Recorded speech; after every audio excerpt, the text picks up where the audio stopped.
When you want to make excuses for Erica, you don't have to pretend. You can just make it up. Hey everybody, welcome to my channel. I'm Raphael and I'm here to review episode 12 of The Real Housewives Who Are Liabilities of Beverly Hills. We start the episode off right where we left off at Dirty Diana's Christmas party where Erica Jane was just about to start making a fool out of herself. And what does she do at the beginning of this episode? She continues doing so by telling Crystal, who's about to get a chicken wing from the table, she's like, wait a minute, Crystal. You're not allowed to eat anything, so put that chicken wing down. Put that chicken wing down. You're not allowed to eat nothing, remember? And I'm like, really, Erica? After you and her just had this whole conversation about her eating disorder, and after you were just asking all these inappropriate questions about her eating disorder, this is where you're gonna tell her to put the food down? Really? But okay, so then Cherie, she's sitting down, so then Kathy approaches her and Kathy's like, wow, Cherie, wow, you made it to the party. How are you? Mwah, mwah. It's so nice to see you. How are you and Will Smith? What do you mean he's with somebody else? Jada who? Pink? That is my favorite color. Wow, really? He slapped who at the Grammys? Wow, really? Wow, I didn't know any of this. I don't have Instagram. Wow. But it's so nice to see you again. It really is. It's been so long. Meanwhile, Cherie's looking at her like, lady, we have never met each other in our lives. And I'm not sure if Kathy was just playing dumb, like, oh, just like last season where she thought Kyle was Garcelle for some reason. Maybe she thought that, she knew Cherie, but Cherie's probably a known person in Hollywood. So I'm pretty sure that Kathy probably just got her confused with somebody else that she probably crossed paths with at some point. And speaking of embarrassment, Diana's husband, aka Diana's manager, aka Diana's assistant, Asher, he tells the group, okay, everybody, let's all head back inside because I want to sing everybody a Christmas carol. So they're all sitting on the couch. He's getting the microphone ready. He's about to perform the song, Oh Holy Night. So he starts singing. And for the most part, he sounded pretty well. He sounded pretty good to me. I mean, was it perfect? Probably not, but he was good enough to get everybody in their feelings or in the Christmas spirit. Even though it's summertime right now, he put me in the Christmas spirit. I'm like, oh, I can't wait to put the Christmas tree up and decorate it and put the lights up and not get anybody a Christmas gift. So as I'm swaying back and forth with everybody else, I'm like, oh, I can't wait for Christmas. I can't wait for Christmas. The whole vibe is completely killed because I'm trying to listen to him and I'm like, wait a minute, what's that screeching noise in the background? Is that a dying cat? What is that? Come to find out, it is Erica Jane. I'm not sure if she's drunk or whatever, but she's sitting down trying to sing over him. And I'm like, Erica, what is going on here? I mean, she was just sitting there like, Lisa, wait, this is my favorite part. Oh, holy night, holy night.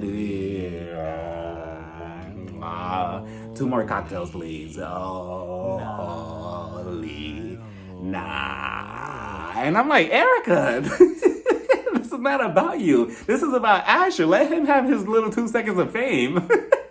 The whole thing reminded me of that moment at the MTV Awards many years ago with Alicia Keys, Jay-Z, and Little Mama when Little Mama interrupted their performance and she got on stage for no reason. Erica, she was Little Mama.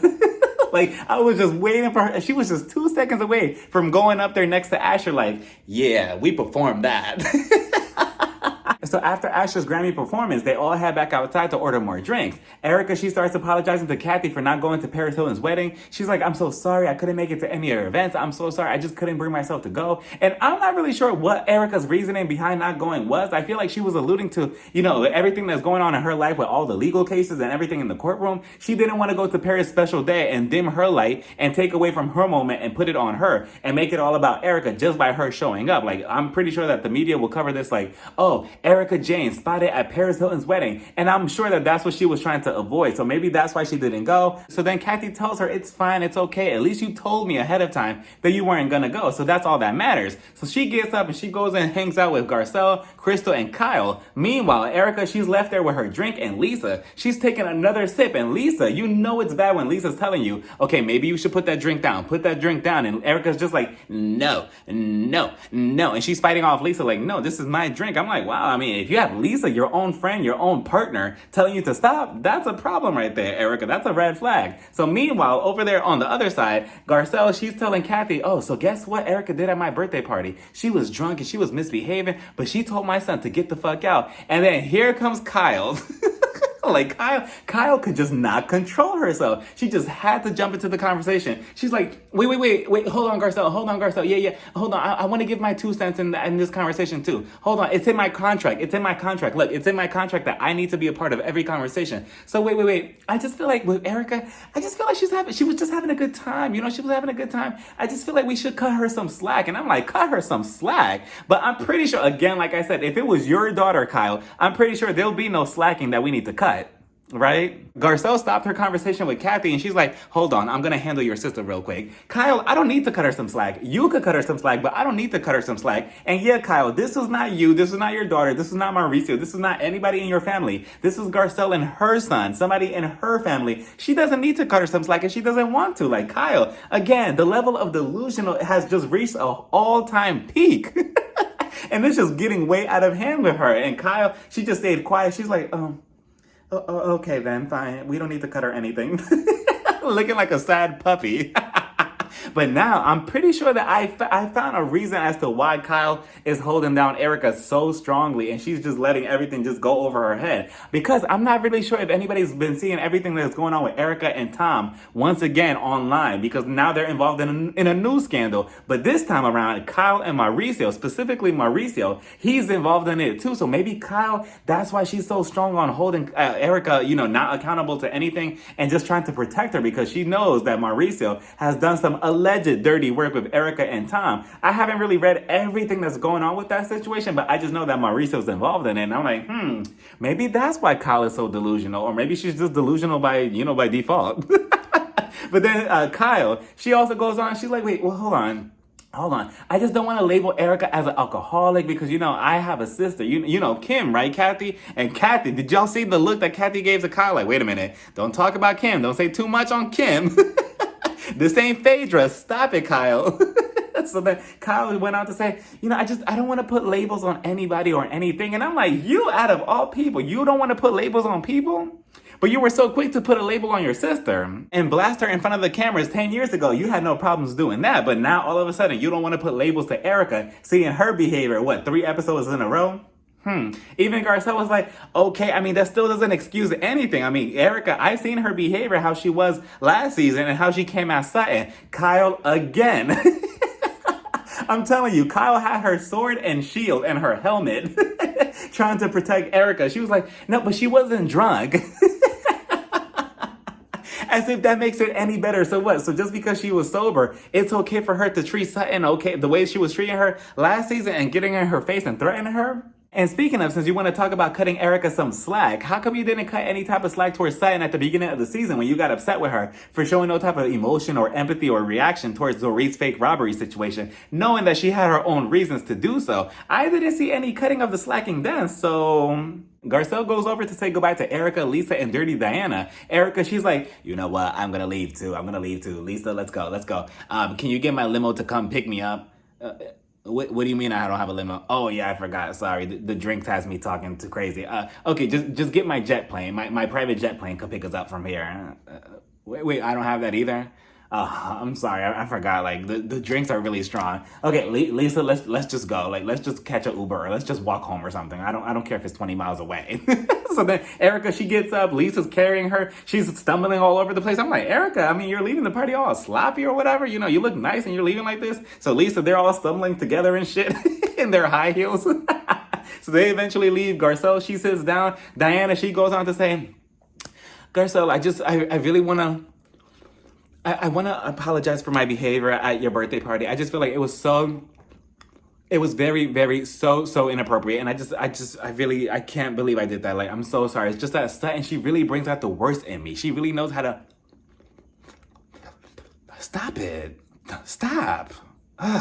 She really knows how to bring out the worst in me, and it's just...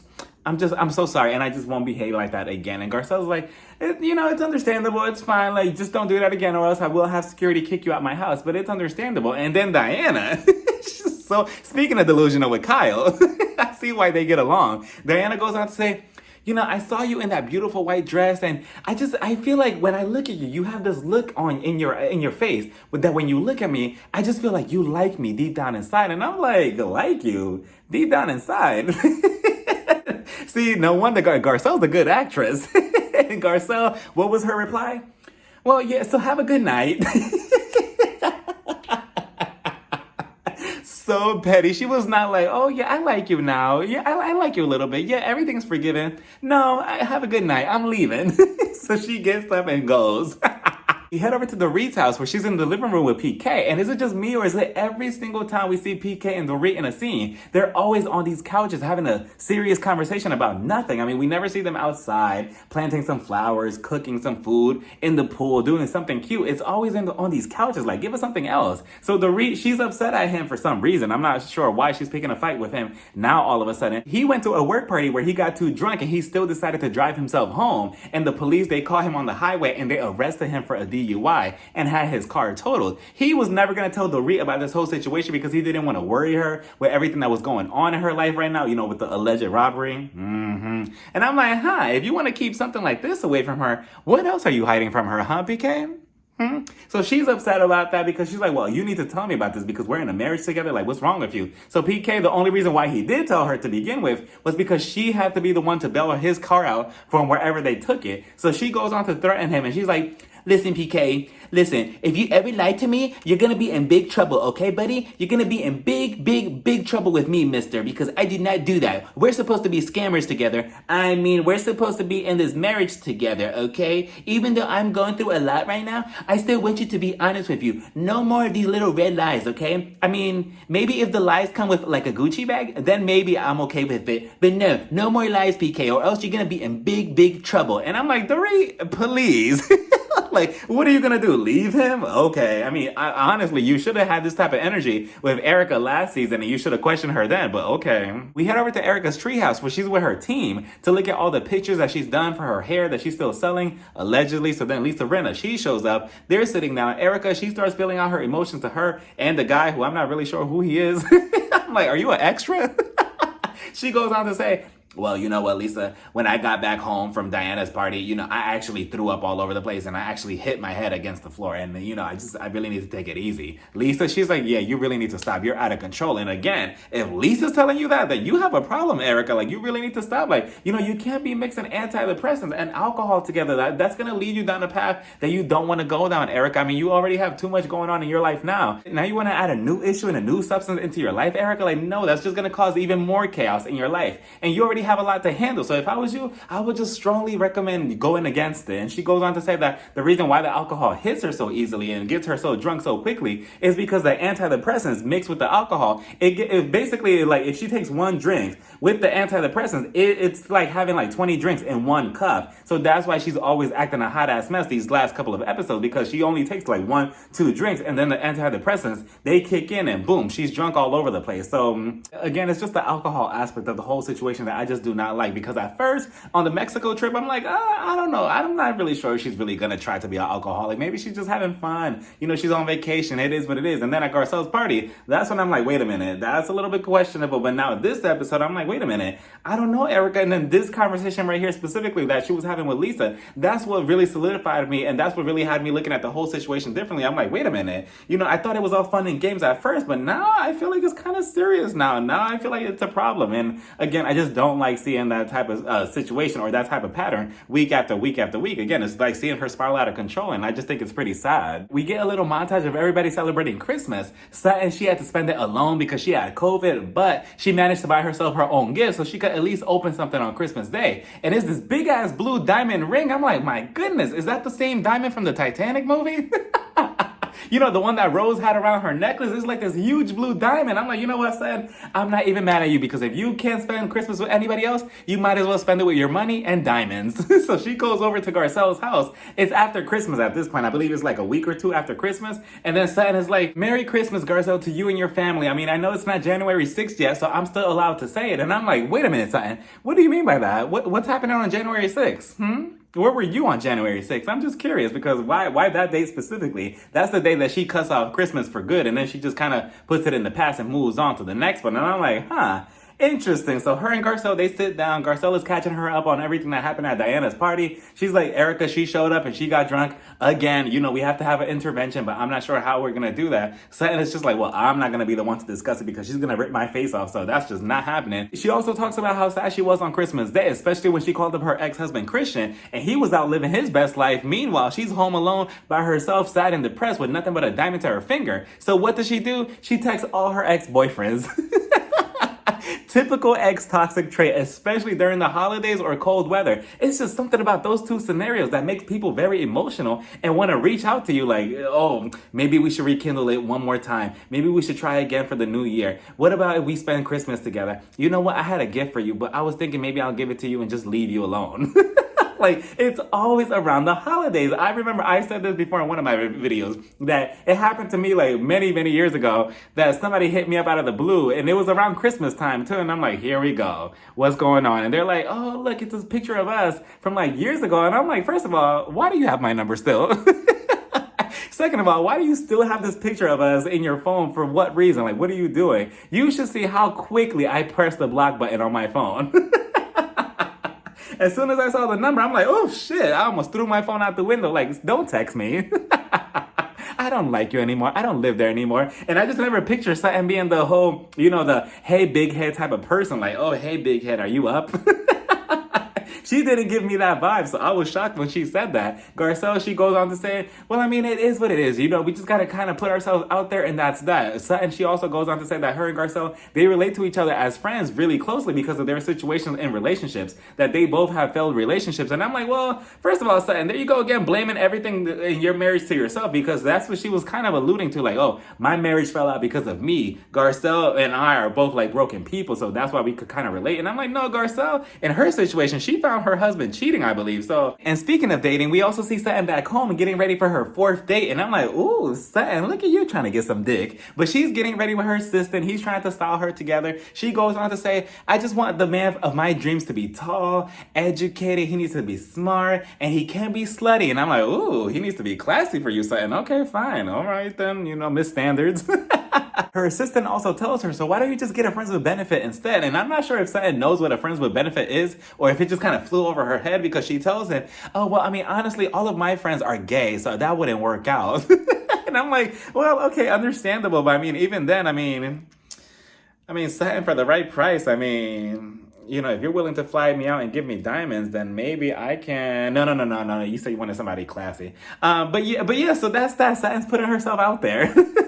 And surprisingly, we get to see Sutton go out on a date with the guy that she just was talking about a couple of episodes ago that she met on Bumble. I believe his name was Sanji, and she introduced him to the rest of the group through the phone. So they go out to this restaurant, and I thought it was so cute and adorable to see them interact because Sutton, I mean, obviously she's awkward and very shy and very soft-spoken. He looks scared and intimidated, probably because all the cameras around them filming them. And they were just kind of like talking to each other and making small conversation. And I'm like, oh, I felt like I was part of this date too.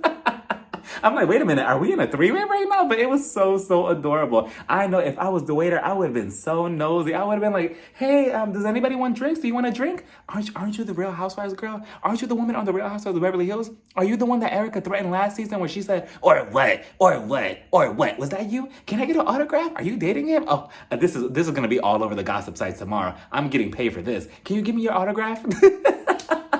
But again, the whole scenario was so cute, especially how she showed up dressed with her little kitty cat on her sweater. I'm like, oh, so innocent and adorable. Again, the whole thing was cute. And honestly, I would love to see something like The Bachelorette on Bravo, like her love show. Like Sutton could have her own spinoff. It could be called Something to Love About Sutton. And it could be a dating show, like her with 20 other men in a mansion in Beverly Hills. And one by one, week after week, somebody gets eliminated. And instead of clocks, like they do on Flavor of Love or I Love New York, she could give away diamonds or watches or something to the guys, and then to the very end she finally chooses out of the two remaining guys to be her one and only. You know, I think it'll be a good idea, and I think it'll be nice to have her, you know, a season with her, a season with Garcelle, a season with Giselle if Jamal's not coming, and another season with Robin, since obviously her and Juan are obviously not getting married anytime soon, but that's neither here nor there.